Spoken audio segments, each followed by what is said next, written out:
The following is a presentation of Studio Audrain, powered by the Mexico Ledger.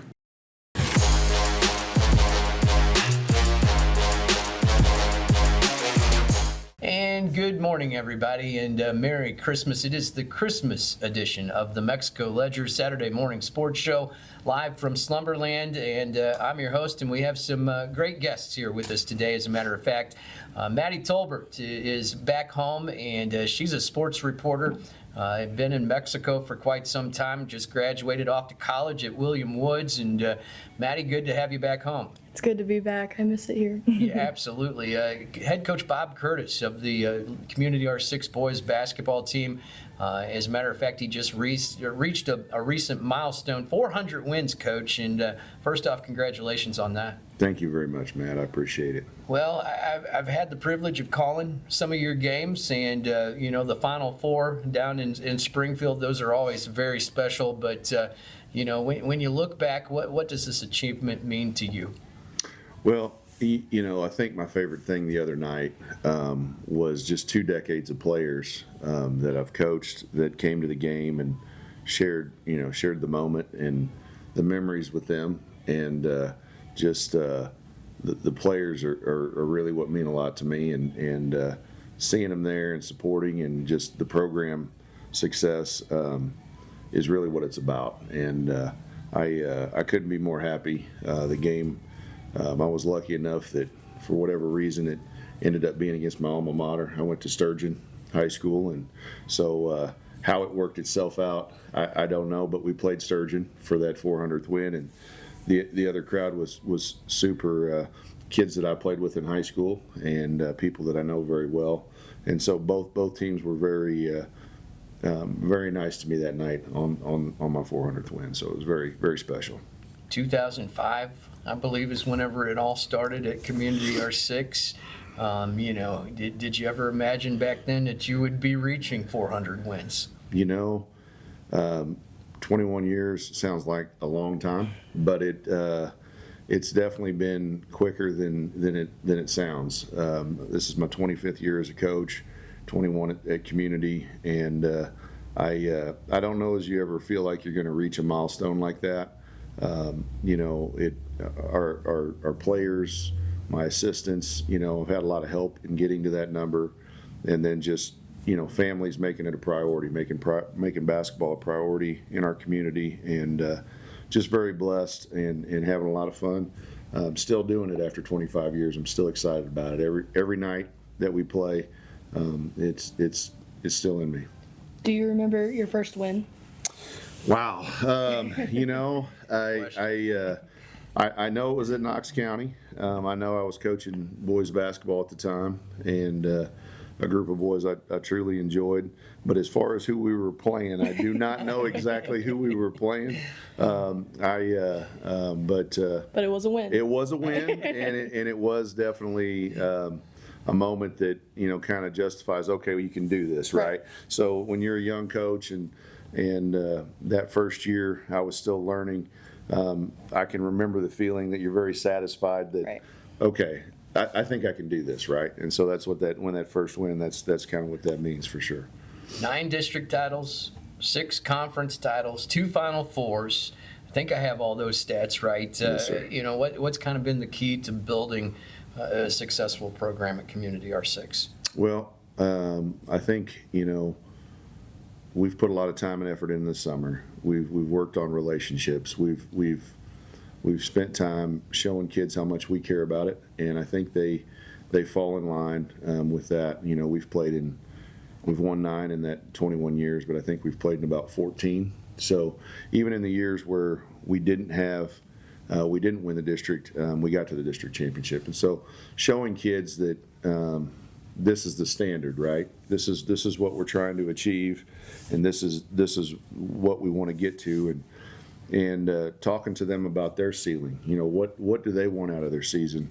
And I think that a lot of them have lofty goals, and then once you lock them into that during the season, you remind them that this is why you're being coached hard. These are your goals, and I want you to reach those goals. And so, I think that has a lot to do with it, and just been been blessed to be somewhere long enough to make it a program. Some people define program. I think that you've got to be there long enough to really install, how you're going to win. And I think, obviously, with Winstinct and Instinct to Win, we've kind of defined that at Community. I kind of wonder about your approach with refs every once in a while, because I sit back and I used to broadcast games, and I'm thinking to myself, man, I didn't know about that call, and I know the coach didn't know about that call. How do you approach refs and kind of maybe litigate your point and get across to them without coming across as being mad and getting a technical called on you? Yeah, so I think first off, where a lot of people go wrong is you got to appreciate them. Officials is not a job that everybody wants to do, and I appreciate the ones that do. And I think that they're open to conversation about what you saw, but approach is very important. And a lot of people come off because basketball is an emotional game, and they want to make themselves feel better by really kind of getting loud and high volume and very assertive. And I think you get more out of, when we talked about relationships with players, I think same thing with officials. If you treat them like they want to be treated at the end of their workday, I think they're way more receptive to what you saw, and maybe they missed a call, and making sure that they get it right. So I think over the years I've really tried to be intentional about, I appreciate what they do. Hopefully through coaching on the sideline, they appreciate what I do. And so that has always seemed to benefit me as a coach, to just appreciate them, because that's a job that most people don't want to do. And they're going to miss some things. I'm not perfect as a coach, so I just try to meet them in the middle. Kind of going back to that Sturgeon game, you talked about your connection there. I believe your dad was he the superintendent? The superintendent of the schools. Your daughter was playing for you during that game on that 400th win. Now that you had a minute to reflect on it, how special was all of that, connection to Sturgeon and winning there? It was.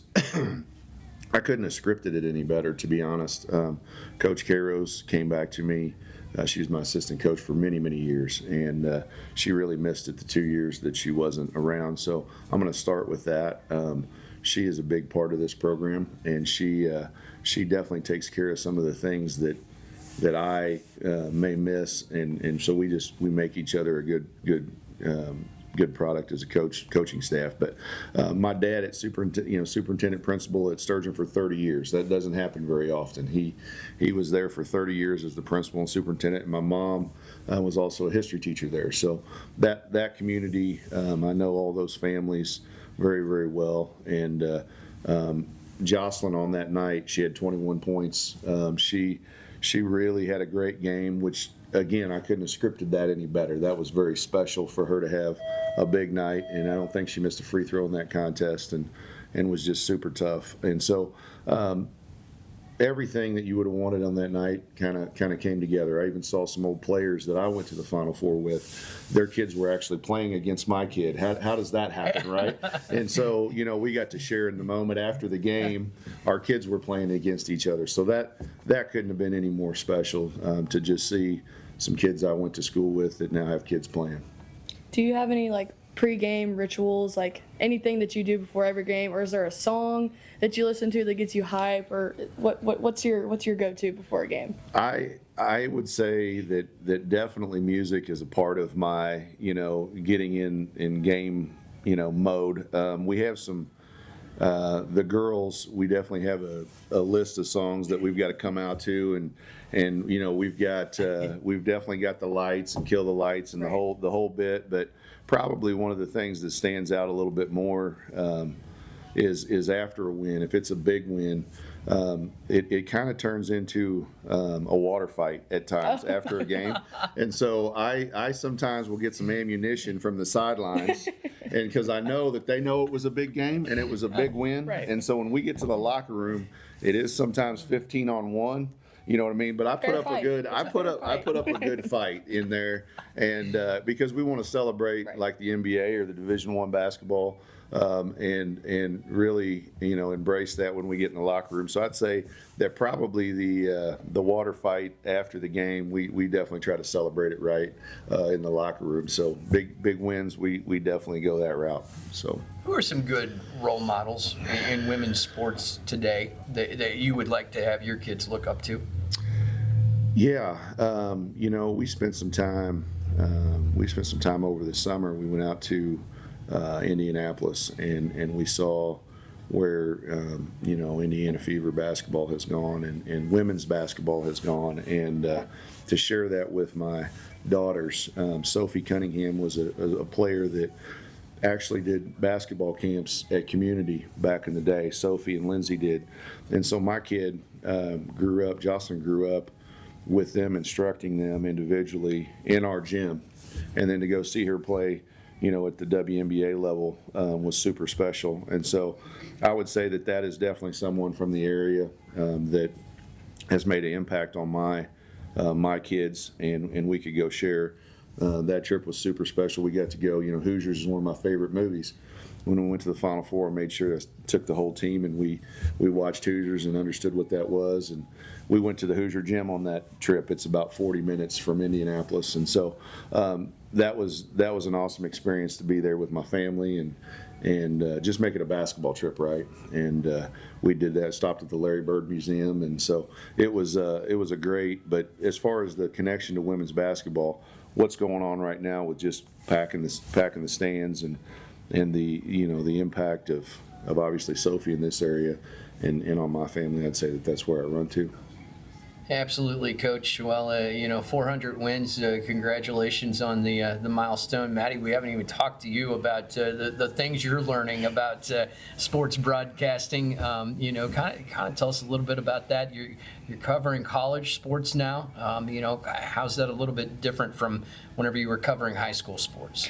Well, I think that I've gotten a little bit more hands-on, and it's kind of like you go at your own pace and you just bring back what you're most proud of. Usually I'm more focused on, football, but now that season's over, I'm going to focus more on baseball this coming spring. But I've learned to just grow better connections with the athletes. I see them on campus and they're asking, oh, when are you going to post that video? Because I'll set up my tripod and they know when they see the tripod, oh, Maddie has a question. They come up, what's the question today, Maddie? So I just think it's so special that they appreciate that I'm going out there and getting coverage for them, because at the end of the day, they've put in the work and they are where they are because of all the work they've dedicated all these years. So I want to highlight them, and it's just an honor to be able to grow connections with them. Absolutely. Coach, we'll leave you with this question. What advice would you give to young coaches who would like to build a successful program like yours? I think that look around, look at your schedule. The programs that are successful, there's a reason, and start to kind of network with those coaches on because they've spent a lot of time and effort to drill down into the things that you really need to do and some of the things that you need to push to the side. And so you can save a lot of days and a lot of hours and a lot of film work and by talking to people who are really good at what they do. And that would probably be what I would do, because when I was young, I started looking around in the area at high school coaches that were super successful and looking at film and picking their brain, and that's how you can make an impact very quickly. Steel sharpens steel, I think is what they say. Well, what a career, and it's still going, and appreciate you both for stopping by for the Christmas edition, and congratulations on 400 again. Thank you, Matt. Appreciate it. Matty Tolbert, our local reporter, home from William Woods University, the head coach of the Community R6 Trojans boys basketball team, Bob Curtis, celebrating win number 400.